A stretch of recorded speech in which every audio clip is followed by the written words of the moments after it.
What happened to Pakistan after 9/11?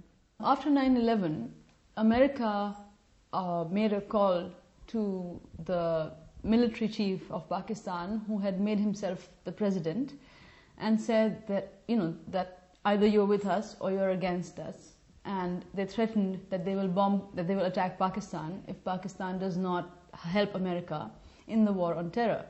Terrorism is a problem that affects Pakistan very badly. But when Pakistan agreed to go with America and follow America's policy, I think that they made a big mistake, because America's policy is primarily a military policy, and there is no room in it for politics, diplomacy, any kind of dialogue. So violence only gets more violence. So Pakistan made this switch militarily to go with America, but ideologically they kept supporting some kind of religious extremism because we have this problem of Kashmir, the disputed territory of Kashmir with India.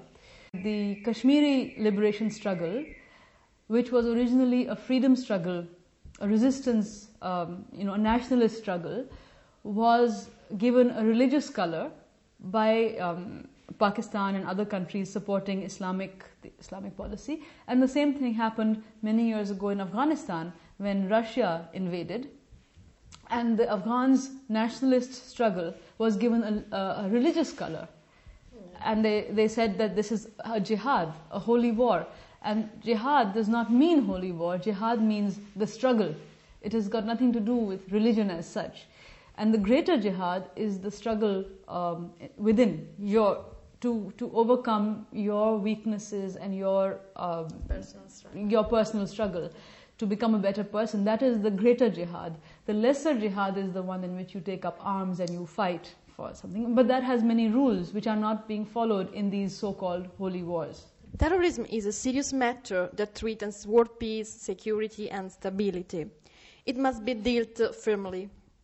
But what is terrorism and who are terrorists? This term terrorism can be applied in both ways. I mean, you can say that yesterday's terrorists are today's heroes, or they become your military allies. Osama bin Laden was an ally until he turned against America.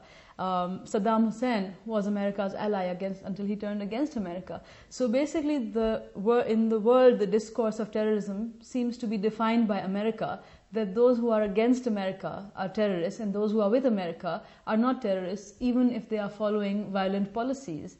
And America has a history of supporting dictatorships and military regimes, toppling democracies, because those countries, where it suits them for their own foreign policy, for America's interests. What are the effects of the war on terror on human rights in general and women's rights in particular in Pakistan? As soon as this war was declared by America, and they use this rhetoric of either you are with us or you're against us and all that, you see the same rhetoric being used by governments, democratically elected as well as non-democratic governments across the world. So you had Sharon in Israel, you had Vajpayee in India, Putin in Russia, using the same language against the people who were engaged in any kind of dissident politics, in any kind of nationalist struggles, whether India, Israel, Chechnya. The same language was used, and in Pakistan, Musharraf used the same language also. So the war on terror, so-called war on terror, gave a sort of a blanket approval to governments, to authoritarian governments, or to governments who were authoritarian with regard to political dissidents in their countries, to use that kind of language and to use military means to crush the dissidents. Secondly, in terms of women's rights, I think anywhere in the world where there is any kind of religious extremism, whether it is Christianity, Hinduism, Judaism, Islam, anything, the first casualty of the extremists of these religions is women's rights. The right, to family planning, or the autonomy to work, autonomy over the women's bodies, individual rights like how they should dress, all of that. These are the first target of the fundamentalists of any religion. And in Pakistan, women's rights have been particularly affected because already Pakistan is a very conservative society. It's a religious society, but it was moving ahead. People were moving beyond the religious definitions of, individual rights or human rights or women's rights. And this declaring this so-called war on terrorism gave the religious militants, so-called religious, because, again, it's a political thing, but they're using religion for political purposes. It gave them a means to, use that as an excuse to crush women's rights, human rights, individual rights more, because that becomes a symbol. What's happening in Pakistan after the election? Well, after the elections, I think at this point, which is about, now we are almost a couple of months since the elections, there's still sort of, the process is still going on, the Democrat, trying to form the government, they formed the government, they formed the ministries, the political process has begun, but, we have been under military rule, virtually military rule, even though there was supposedly an elected parliament in 2002, but that was under military rule. And the people who were brought into that parliament were what we call the King's Men, or the King's Party.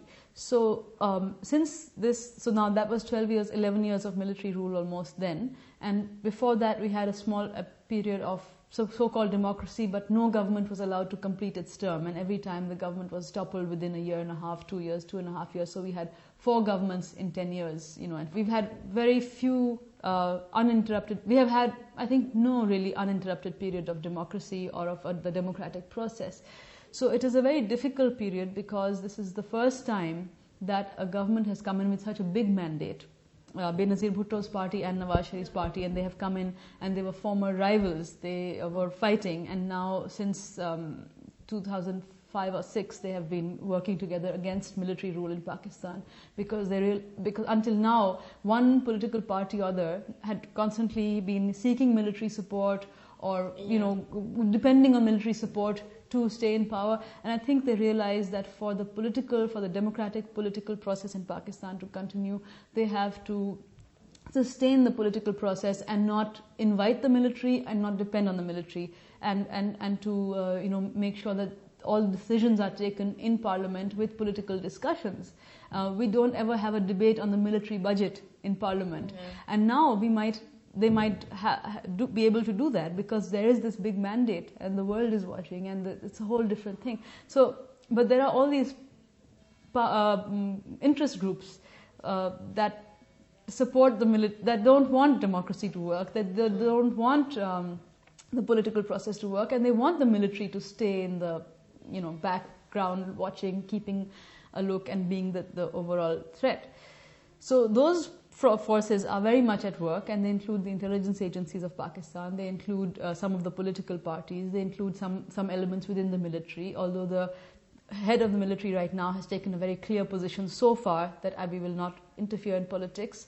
He called back the military intelligence from the elections. Until now, in most of the elections, the military intelligence and the civilian intelligence agencies have been very involved in manipulating results. And this is the first time, I think, that they did not do that on that scale. But the intelligence agencies are still there, and they are still a force that nobody really knows who is really in charge. And within them there are so many cells, and those intelligence agencies have so many links to the jihadi groups. So it's a very complicated situation, and the new government has to be very careful to stay together, not to allow rumors and speculations to create divisions, to be very clear that this is the vision, this is the roadmap, this is how we are going to go ahead.